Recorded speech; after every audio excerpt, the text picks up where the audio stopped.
სამსახურის თაობაზე მორიგი უშედეგო გასაუბრებიდან სახლში დავბრუნდი, როცა ჩემმა ძმამ დამირეკა. მე და ჩემი ცოლი მოვდივართ შენთან სტუმრადო. სამზარეულოში გავედი, რომ რამე მომემზადებინა, მაგრამ არაფერი მქონდა მათთვის, რომ შემეთავაზებინა. ბევრი ძებნის შემდეგ, რაც ვნახე, ფორთოხალი იყო. ასე რომ გავაკეთე 2 ჭიქა ფორთოხლის წვენი, ძმისთვის და რძლისთვის. როცა ჩემი ძმა და მისი ცოლი მოვიდნენ, გავოცდი. ჩემთან სტუმრობისას მას პირველად ახლდა სიდედრი. დავუსხი 2 ჭიქა ფორთოხლის წვენი რძალს და დედამის, ხოლო ჩემ ძმას მსგავსი ჭიქით წყალი დაუდგი. ვიცი, რომ სპრაიტი გიყვარს.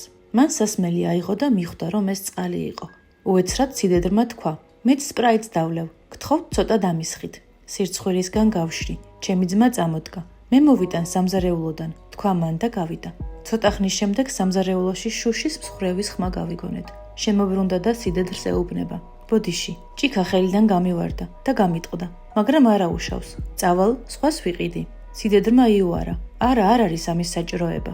ბოლოს, როცა მიდიოდნენ დამშვიდობებისას, ძმამ უჩუმრად ფული ჩამიდო ხელში და ხმამაღლა მითხრა: არ დაგავიწყდეს სამზარეულოში დაღრული სპრაიტის მოწმენდა, თორემ ჭიანჭველები მოვლენ და სიყვარულით სავსე ღიმილით დამემშვიდობა. მორალი: როდესაც უფრო ხელსაყრელ მდგომარეობაში ხარ, გამოიყენე ის სხვა ადამიანების ასამაღლებლად. გათელვა ვერასოდეს გაგხდის სხვაზე უკეთესს.